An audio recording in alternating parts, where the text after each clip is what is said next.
It's really exciting being here. First of all, welcome to Creative Mornings Houston. I love Creative Mornings Houston. It's something that I was actually introduced to back in October. After the first time coming here, I was like, all right, looks like this is going to be a regular instance. So whenever I'm in town, I definitely try to make it. And Carmen had mentioned a few things, and we were talking about different topics. And when it was in the pipeline that fantasy was a topic, I was like, this is like right up my alley. I mean, I'm a fashion photographer. And if you think about it, 90% of everything in fashion, ad-based, is really a fantasy. It's a production. So I want to really talk about how we can get fantasy and how it works with creatives and people everywhere, and then how it can make a positive impact for people out in the real world. Like, hey, what's reality? What's fantasy? What kind of hopes and dreams do people have? And going from there. So, yeah. So I don't know if I have a clicker here. How's this work, Carmen? Do I just right-click? All right, bam, that's me. And this saying is something I used to put up on Facebook quite a bit until my publicist, Sydney, who I love so much, was like, quit putting it every day. But it is something I really do believe. And it's if I ask to photograph you, it's because I think you're beautiful just the way you are. I actually like you with your wrinkles, blemishes, and little imperfections. That's really important to me. I shoot a lot of stuff on analog film. In today's society, I think it's just really pushed out there that you have to look a certain way, you have to meet a certain type of look and standard that's really not based on who you are. They're telling you, hey, this is what we think is beautiful. It's a 5'10" blonde girl with blue eyes, that's a 34, 24, 34, that's really not realistic. Now, if somebody's born that way and they're naturally beautiful, hey, there's nothing wrong with that, great. But to have an example and tell people like, hey, this is how you're supposed to look, this is what the definition of beautiful is, that's really a fantasy there. So that's kind of going to be a little bit about what we talk about. So that is it. So I love it. What is fantasy? And of course, I love Supertramp. So Dreamer is a great song for this because I think fantasy has a lot to do with dreaming and then kind of figuring out the difference between dreaming, fantasy. Is there a correlation? Is there something that is together with both of them, and how do they relate to each other? So yeah. I was thinking, what song would totally speak to this? And I was like, well, that's it right there. So yeah, I can say goodbye to Supertramp. You'll do it? All right, I'll give you like a pointer. What? Yeah, here. See if it works. Oh, no. It should be. Technical difficulties, don't worry. We'll make it work. All right. I'm without a screen. No, I'm kidding. So we're going to dive into this, and we're going to see some cool slides. And really, I think what I want to talk about is when you're growing up as a kid, I think there's a perception and kind of a dream that you have, and everybody's idea of what fantasy is totally different. So I really want you to go back into that 5-year-old kid that you were, and like, what was your fantasy then? Was it going to the moon? When somebody said fantasy, was it thinking of like Snow White, castles, dragons, things of that nature? Or was it like, hey, I'm going to be an accountant, I'm going to be a CPA, something of that nature? So I don't know. It really, I think, and it changes. And then, there's nothing wrong with evolving and kind of morphing into different fantasies. And then, hey, why not still enjoy it? So, yeah, there we go. Bam. No, it's awesome. So we're going to go into that. Let's see. It's okay. It gives me a few more minutes to enjoy Topo Chico, one of our proud sponsors.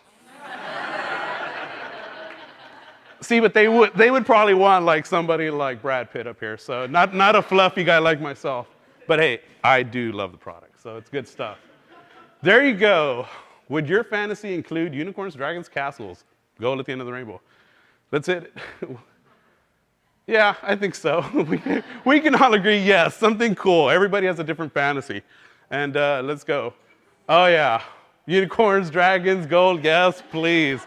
Anything that's awesome is cool. And it's funny, like I just landed 2 days ago from Asia. And I came back to vote, and I think that's really important. We had a crazy election cycle, and it doesn't matter who won. And I want you to go back, if you can go back to that one.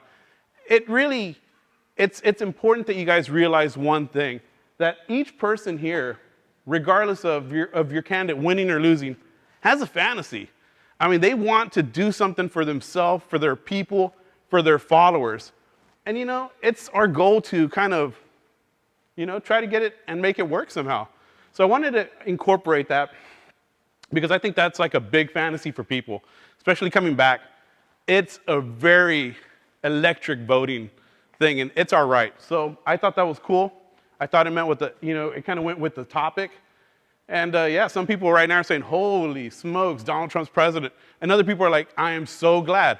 So that is fantasy. Everybody has a fantasy. What we have to do is embrace that and kind of say, hey, what is your fantasy? How can I help you with yours? How can I help you realize it? So yeah, from dragons to an election cycle, and I think it's pretty much close. So I really wanted to kind of get an idea and look up the actual definition. Google's great for that, so I looked it up. And what we're going to do is we're going to really focus on the first one, and this is the faculty of activity of imagining things, especially things that are impossible or improbable. So ask yourself, what is that? And I think you got to go back to that 5-year-old kid. Like, when you were young, how did that change? Where are you right now? What is that fantasy? How has it changed? Has it changed? I mean, do you still want to do what you're doing?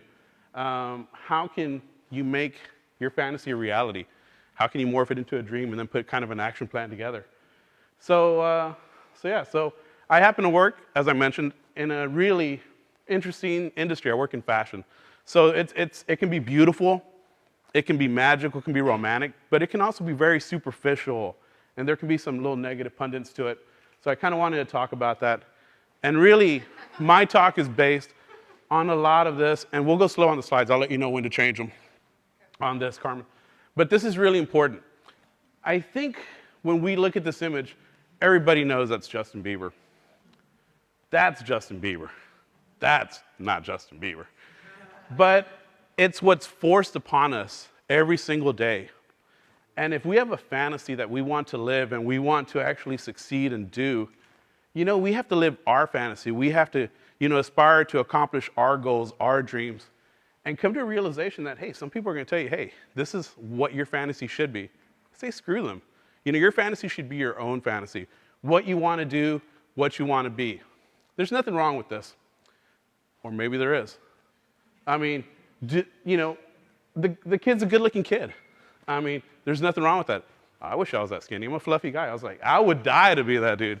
But I would rather be my natural, fluffy self than totally photoshopped and not who I am. So what I want you to realize is every time you're out there and you're looking at these ads, you're looking at these commercials, and you're seeing this perfection, it's really a fantasy. It's a production.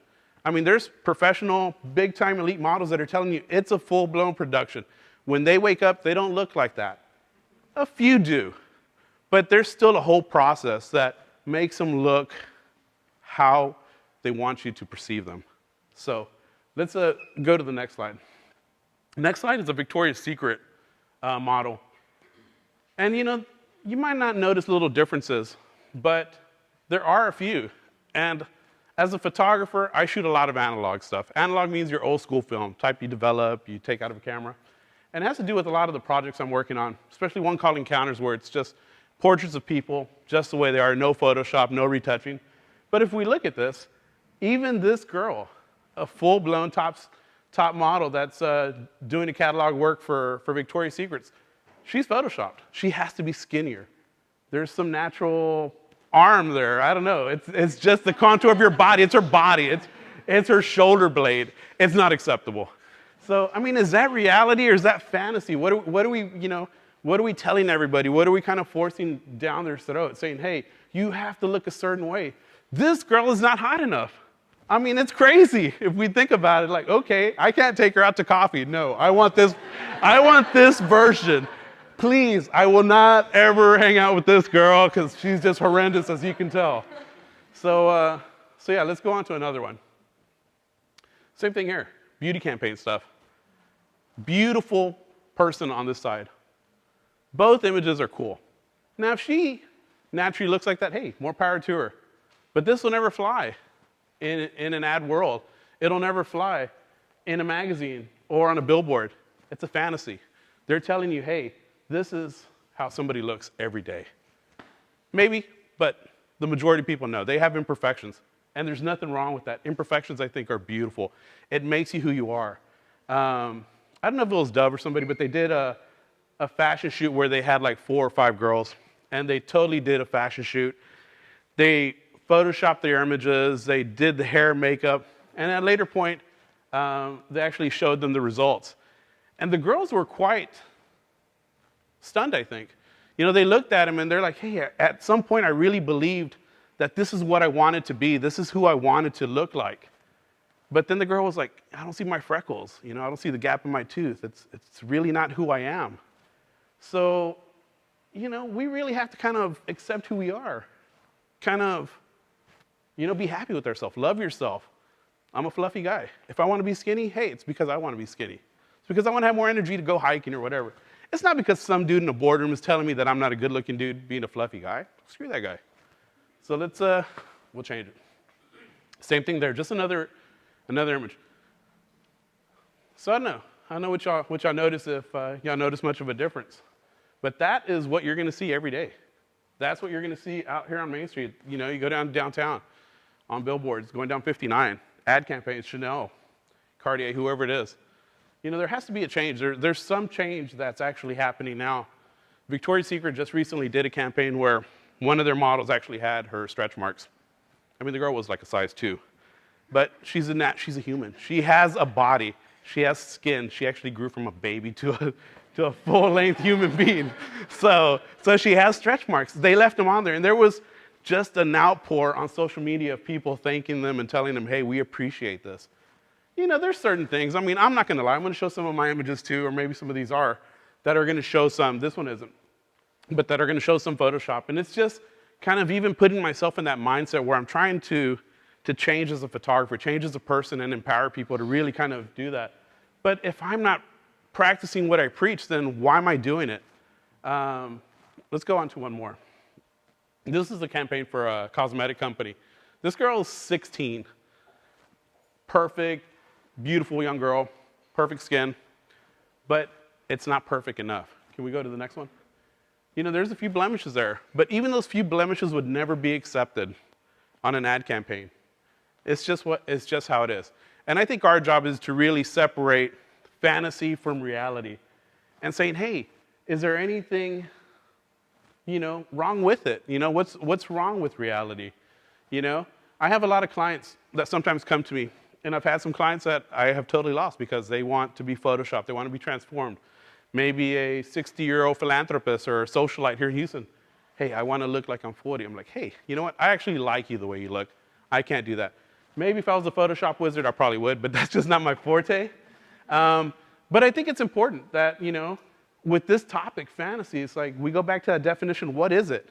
And, my example is really based on the industry I work in and how we can change that. Yeah, so this is really one of the things I really believe in. Fantasy is great, but real life can be pretty magical too. So I want you guys to think about that and go back, and I'll harp on this for a little bit, go back to that 5-year-old kid. Maybe 10, I don't know. I don't know where it's changed. But everybody wants to have a fantasy. How is that different from a dream? I really had that question, and I was researching that. When you're on a plane for 30 hours, you can do a lot of reading. So that's what happens when you fly on a budget. So you visit like 4 countries before you actually get to your destination. So your 3 weeks of working actually are 2 weeks because you're like 3 days in airports. But when I looked at the definition and what a lot of people say about fantasy and talking to some friends and even asking some people in Bali where I was about fantasy, I think the number one thing I got was that it's just a full-blown imagination. Fantasy just allows you to go out there and think of the wildest things. And that's why I put that example, unicorns, rainbows, whatever. You think about it, Pegasus. I mean, I don't know, whatever you guys might have, and I think it's one of the questions that I have on your little name tag is what your fantasy is. But what's the difference between a fantasy and a dream? I think people have dreams as well, and they really do correlate. They have a lot to do with each other. But I think when you talk about dreams are actually attainable. You have to wake up. You got to dream big. But you got to actually put together something to make it happen. If you just wake up and you fantasize all the time about stuff, it's not going to happen. Put it down. Say, hey, what's my fantasy? What's like the ultimate fantasy? If yours is owning an exotic sports car, okay, cool. Put together some plan to get it going. If you want to go to Mars, who had Mars on their, I saw it on their name tag. Call you out. Come on, pick. I noticed it. That was pretty awesome.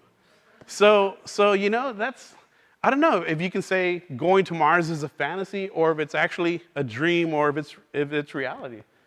Yeah, somebody, 20 years ago, hell no, that was just straight up fantasy, guaranteed. But now there's talks about it, like, hey, this might be possible. People might not die if we actually we can get them there somehow, maybe about 5 years later, but hey, it's actually getting closer to that. So what is a fantasy for one person or maybe one time frame might become a dream. And what might be a dream might become a reality at some point. So these photos here, I don't know if I have photos after this. Carmen, do I? Thank you very much, because you can sneak peek. This is a project I'm doing called Encounters, and it's with one of the largest publishers in fashion in the world. And I don't know, I just started this probably about 3 years ago, 4 years ago, and it's morphed a little bit. But these are all just strangers that I've ran into on the street, in the subway, you name it. It's taken with black and white film. It's a high key light type photo. It's rather random when you come up to people with a really bright LED light and tell them on the middle of the street in New York, like, hey, can I take your photos? And they're like, yeah, cool. So this is real life. This is not fantasy. This is reality. This is beautiful. Those dudes, I have no idea. So this was Fashion Week. This is 2 years ago. Fashion Week, I'm coming back from kind of the Chelsea area. And these two dudes were just laughing and laughing. They were on a corner. I was walking about about a block away. And, heading back to my hotel. This was in February, so it was cold as hell. These dudes didn't have a jacket or anything. I was 100% positive they were just lit. I was like, these guys are gone. They are drunk. And I really was just walking and kind of looking at them and kind of just, observing them and kind of the laughter they had. So I went up to them and talked to them. And it turned out that they're brothers, and they hadn't seen each other for about 8 years or so. And this guy's from St. Louis. And that was the first time they were just out. And I was like, dude, aren't you cold? He's like, I don't have a coat. It's not cold where I come from. And I was like, all right, cool. And I was like, so what are y'all doing? He's like, well, we're just walking around. And yeah, that was the cool thing. I was like, hey, you mind if I take a photo of you guys? They're like, no, that was cool. But I think those are kind of the interactions that are for me, they're cool. They're interesting. And at some point, that was a fantasy to me, to be able to photograph people, to come up to them and just random people and say, hey, you know what? I like your look. I dig you. Let me take your photo. And then, of course, you got to have a selling point. You got to know how to approach people, because if not, you'll get robbed. But especially in like Tokyo and some areas. But these are just random people that are just out there doing their thing. I mean, this was her boyfriend or somebody, but they were at a club. And I was like, why does that dude have like a mask of a bunny or of a rabbit? But it was such a great moment. I asked him to take the photo. But this is, these photos here are not retouched. They're straight off of film, how they are. And they're beautiful people just the way they are. Every single person here is just randomly like, hey, can I get your photo? And, I kind of like to light it and show different features for different people. But I think that's important, So you have to really love things. You have to have passion for them. That's what fantasy is. Fantasy is when you were a kid and you were like, man, I really want to do this. Why? I don't know. I just want to do it. Maybe you're in the backseat of a car and you see an 18-wheeler go by and you're like, I want to be a trucker. That's a big truck. And I think it's cool. This is an interesting story. Well, this photo was taken in Bolivia. This is in the middle of some salt flat. And there was some, I don't know, it was a protest, actually. And I talked to her. She was cool. This dude was super awesome. That was taken in Japan, in Tokyo. And I went out on a day, and I was like, you know what? I want to go out, and I want to capture some photos, and I want to go out there and just really see what is out there. So I went to, it was the first time I was in Tokyo. And there was a street crossing. I don't know if y'all have ever Googled it or something, but it's like the largest street crossing in the world. I don't know what district it is. If we Google it, we can find it. But it was cool. I mean, it was a cool place to go people watch. If you're a people watcher, I'm a big people watcher. That's like the place to go. Every time the light changes, you literally have 20,000 people crossing the street. Of all these people, this dude was really tall. He was like 6'7", 6'6", somewhere around there. And look at that. I was like, well, that is amazing. So I saw him from a distance, and being the total toned athlete that I am, I just ran him down as fast as I could. And I begged him for a photo. I was like, dude, I have to have your photo. He was like, yeah, no problem. As soon as I said that, he just kind of put his arms out. And I just started snapping away. And then he took off his shades, and then we started talking a little bit. It turns out he's from Afghanistan, and he's lived in Tokyo for 20 years. And he's like this self-meditation guru, kind of philosopher, tarot reader, just mystical dragon unicorn type dude. That is that dude in the life. So he gave me a card. It was like a little green card. On his card, it had kind of a, I don't know if you would think of it as, how do I put this? A guy riding a carpet. I mean, it was really that cliche. It was the dude riding a carpet with like a turban, little mustache. He looked cool, like something straight out of the Cartoon Network. So I was like, all right, cool. About a week later, I just kind of tried to find him on Facebook. I wanted to send him the photo. And I added him, never heard back from him. But he has a photo with the Prime Minister of Japan. So I was like, I don't know who he is or what he does, but obviously that dude's living his fantasy. I mean, I was like, I want to be this guy. So you see, everything out there, we might look at it, we might judge it from the outside and say, this guy's a little crazy, but he was full of life. He definitely has a fantasy. He'll definitely tell you your fantasy, probably if you don't even know it. So if y'all need his contact info, I will gladly pass it out.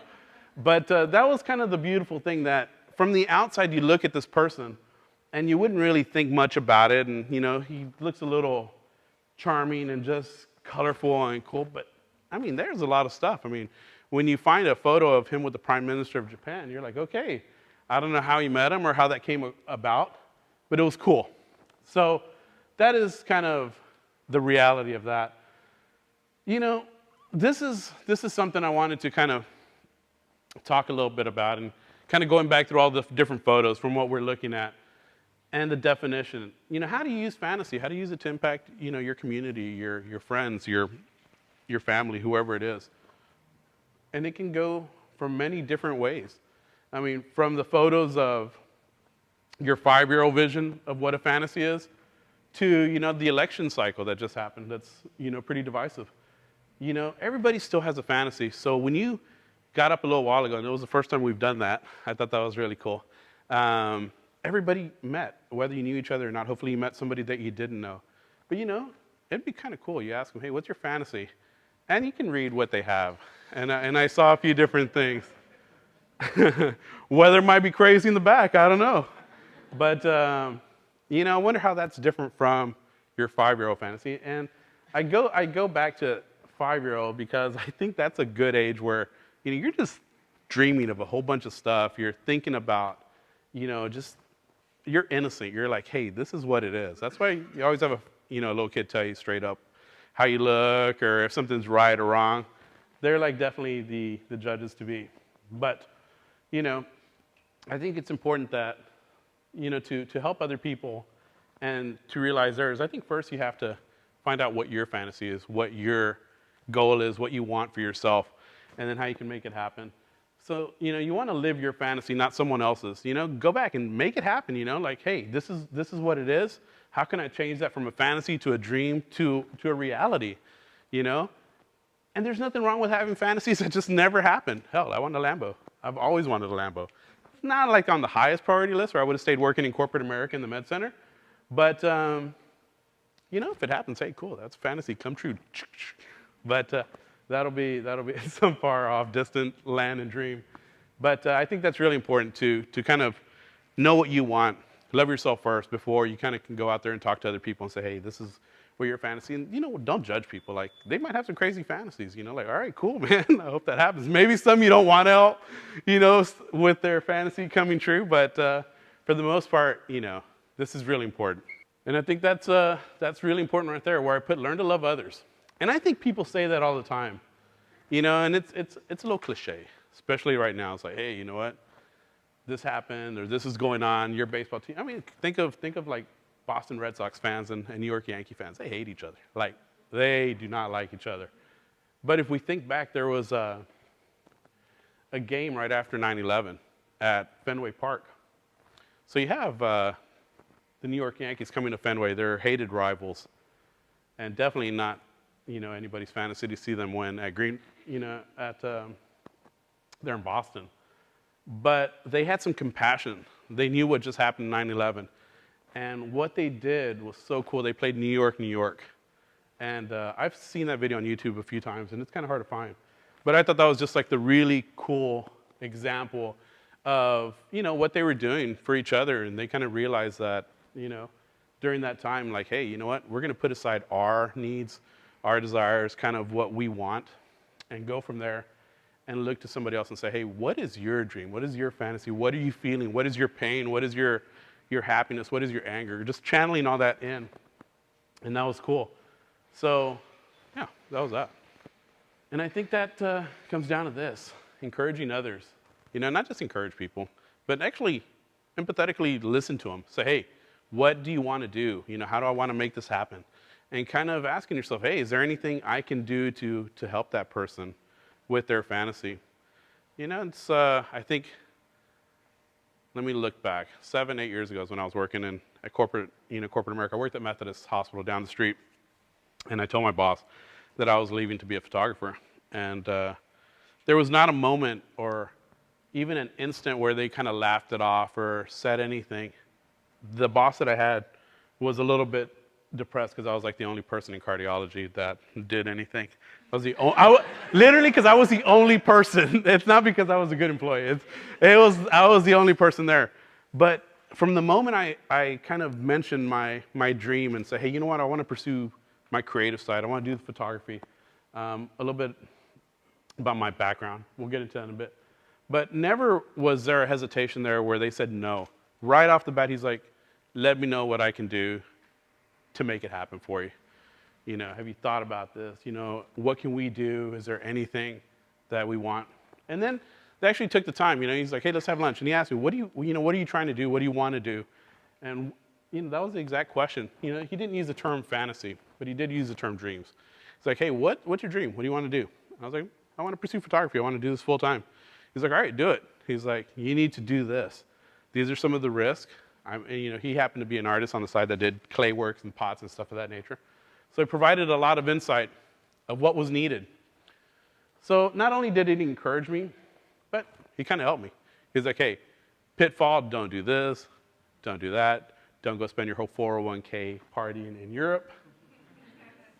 He didn't say anything about partying in Asia, so that was great. But so they put a plan, together, like make it happen. So, talk to people, ask them, hey, what's your fantasy? What do you want to do? What's your big dream? What's your goal? And then try to make them, happen. So I don't know. That's a little bit about me. That's my photo. Taken by Tracy Tesmer, who's an incredibly talented photographer. The type of photographer that I hate because they're naturally good. And you can never compete with them. And yeah, she took that photo a long time ago, but I appreciate that photo. Carmen? So thank you, everybody.